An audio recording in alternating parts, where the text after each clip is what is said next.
नमस्कार, मी मंदाकिनी सपकाळ. कबीरायनमध्ये आजचा Doha.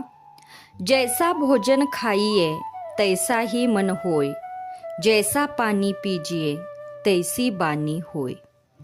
Marathi Doha.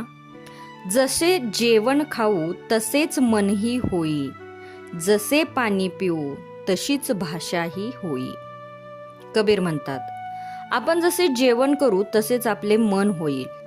आहारानुसार आपल्या मनात विचार येतील. मनात येणारे विचार शुद्ध पवित्र हवे असतील तर सात्विक आहाराचे सेवन करावे. आपण जसे पाणी पिऊ तशीच आपली भाषा येईल.